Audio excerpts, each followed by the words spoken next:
ہر دور میں شبیر جنم لیتے ہیں. اور ایک بات سن لیں، کسی شاعر نے کہا تھا ہندوستان کے کہ لگے گی آگ تو آئیں گے گھر سبھی صدمے. لگے گی آگ تو آئیں گے گھر سبھی صدمے. یہاں پہ صرف ہمارا مکان تھوڑی ہے، اور جو صاحب مسند ہے آج کل نہیں ہوں گے. جو صاحب مسند ہے آج کل نہیں ہوں گے. کرایہ دار ہے، ذاتی مکان تھوڑی ہے، اور سبھی کا خون ہے شامل یہاں کی مٹی میں. کسی کے باپ کا ہندوستان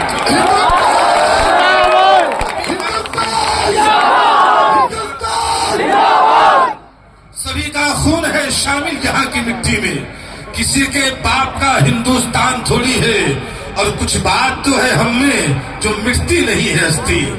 کچھ بات تو ہے ہم میں جو مٹتی نہیں ہے ہستی.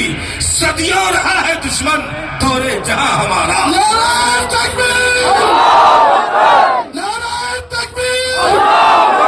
نعرہ تکبیر!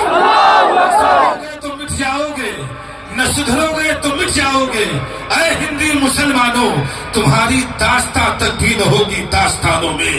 تمہاری داستاں تک بھی نہ ہوگی داستانوں میں. محترم حضرات، ہم اور آپ یہاں پہ جمع ہوئے ہیں. وقت ترمیمی بل جو موجودہ حکومت لے کر کے آئی ہے، اس بل کے احتجاج میں، اس بل کی مذمت میں ہم اور آپ یہاں پر حاضر ہیں. محترم حضرات، جیسا کہ آپ سبھی لوگوں کو معلوم ہوگا، سن 1857 میں جو دیش کی لڑائی لڑی گئی تھی، وہ کس کے خلاف لڑائی لڑی گئی تھی؟ وہ لڑائی لڑی گئی تھی جو تن کے گورے تھے، من کے کالے تھے، ان انگریزوں کے خلاف لڑائی لڑی گئی تھی. اور اس کے بعد دیش کو آزاد کرایا گیا تھا. لوگ کہتے ہیں دیش بڑی ترقی کر لیا ہے، پر دیش نے ترقی تو کی ہے، پر اندھ بھکتی کے معاملے میں بھی دیش نے بڑی ترقی کر لی ہے. دیش نے اتنی ترقی کر لی ہے کہ انہیں یہ بھی معلوم نہیں رہا اندھ بھکتوں کو کہ ہر ٹوپی والا اورنگزیب نہیں ہوتا ہے، ہر ٹوپی والا آتنکواد دہشت گرد نہیں ہوتا ہے. اور ایک ٹوپی والا جس کو ان ظالموں نے اورنگزیب سمجھ کے سیاہی لگا دی، انہیں معلوم نہیں تھا وہ اورنگزیب نہیں، وہ بہادر شاہ ظفر ہے جس نے موت کو گلے لگا لیا پر ہندوستان کو آزادی عطا کی.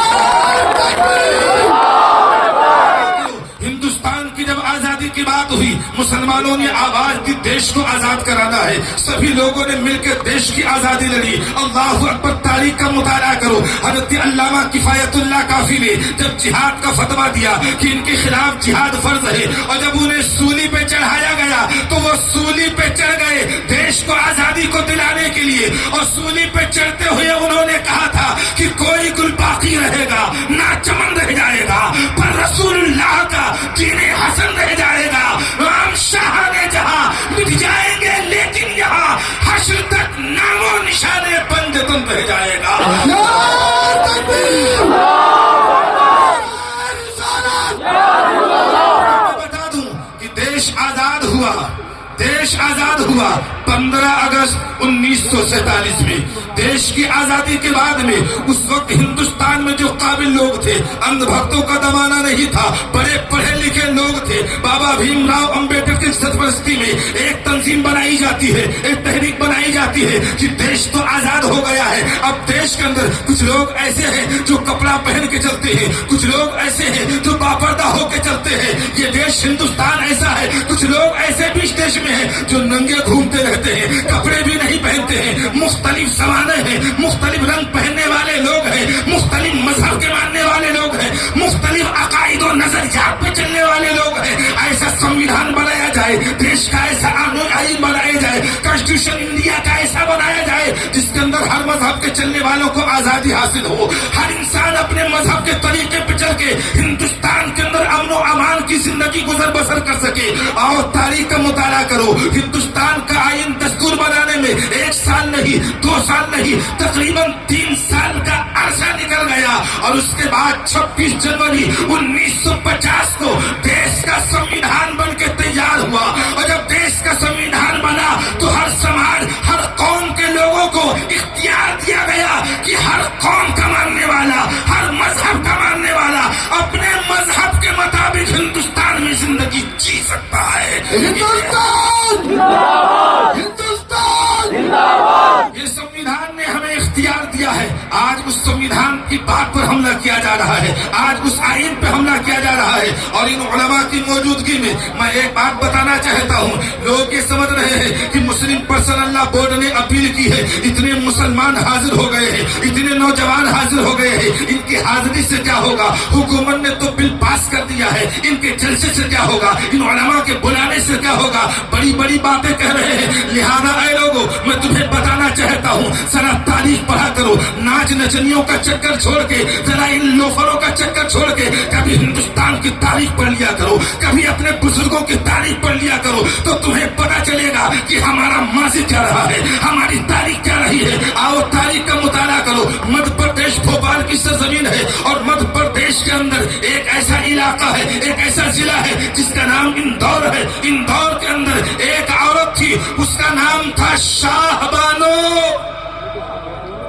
हिंदुस्तान के अंदर इंदौर में एक औरत थी, उसका नाम था शाहबानो। इत्तेफाक से उसकी शादी एक वकील से हुई थी, एक लायर से हुई थी। लायर साहब ने उस औरत को तलाक दे दिया। तलाक का मसला पहुंचा निचली कोर्ट के अंदर।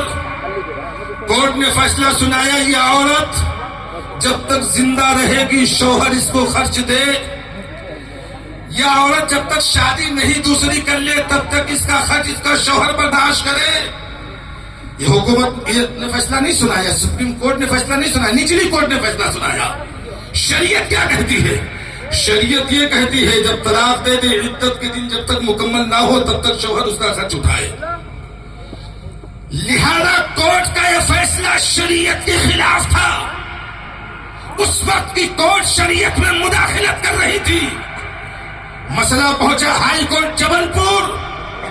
जबलपुर ने भी यही फैसला कायम रखा। हाई कोर्ट के बाद सुप्रीम कोर्ट में फैसला पहुंचा। सुप्रीम कोर्ट ने भी फैसला शरीयत के खिलाफ सुनाया। जब शरीयत के खिलाफ फैसला सुनाया तो इसी तरीके से मुस्लिम पर्सनल लॉ बोर्ड ने आवाज दी, ऐ हिंदुस्तान के जाबाजों, ऐ हिंदुस्तान के मुसलमानों, तुम किसी नचनिए के मानने वाले नहीं हो, किसी नामदार के मानने वाले नहीं हो, अरे तुम करबला के हुसैन के मानने वाले हो, तुम सलाहुद्दीन अय्यूबी के मानने वाले हो। उठो, मैदान में निकलो और शरीयत मुस्तफा की हिफाजत करो। मुस्लिम पर्सनल लॉ बोर्ड ने जब इजाजत दी तो सन 1984 और 85 का आप तो याद करें कि पूरी आवाम रोड पर आ गई, लोग मजाक बना रहे थे। इन मौलवियों ने सुप्रीम कोर्ट के खिलाफ तहरीक चला रखी है। इन मौलवियों ने, इन जुब्बा कुब्बा पहनने वालों ने सुप्रीम कोर्ट के खिलाफ लोगों को बजना रखा है। सुप्रीम कोर्ट का फैसला वापस लेगा, मगर तारीख याद करो, जब बुलाया गया और बुलाने के बाद में मुस्लिम पर्सनल लॉ बोर्ड और तमाम मुसलमान जब रोड पे आ गए और एहतजाज हुआ, तो याद रखो 2 बजे रात को सुप्रीम कोर्ट के उस फैसले के खिलाफ पार्लियामेंट खोली गई और पार्लियामेंट के अंदर तमाम एमपी हाजिर हुए। फिर बिल लाया गया कि सुप्रीम कोर्ट ने जो फैसला सुनाया है ये शरीयत में मुदाखिलत करता है, मुसलमानों और शरीयत के खिलाफ ये फैसला है। लिहाजा उस वक्त की पार्लियामेंट बिल लाती है और बिल पास करके सुप्रीम कोर्ट के उस फैसले को रद्द करती है। मुसलमानों के हक में जब कानून बन जाता है, सुप्रीम कोर्ट का फैसला रिजेक्ट हो जाता है, शरीयत मुस्तफा का कानून बहाल रहता है। इस मंजर को देखा तो शायद पुकार उठा है, कौले मोहम्मद, कौले खुदा, फरमान न बदला जाएगा, बदलेगा जमाना लाख मगर कुरान न बदला जाएगा। नारे तकबीर, मुस्लिम पर्सनल लॉ बोर्ड जिंदाबाद, हिंदुस्तान जिंदाबाद। आज दी गई है आप सभी हजरात को। आप सभी हजरात यहाँ पर आए, लोग कह रहे थे पब्लिक कैसे जमेगी। मुलबागल की सरजमीन पर आप लोगों ने आकर पूरी दुनिया को, पूरे हिंदुस्तान को बता दिया कि मुलबागल के अंदर जिंदा दिल टीपू सुल्तान के गुलाम रहते हैं। मुलबागल वो सरजमीन है जहाँ सरकार हैदर सफ्दर के चाहने वाले रहते हैं। बहुत मौसम नासाज था। हमारे काउंसिल साहब ने फोन किया कि हजरत डबल ए में बदल लेते हैं। मैंने कहा 7 बजे तक इंतजार करो, 7 बजे तक इंतजार करो, इंशाल्लाह देखा जाएगा।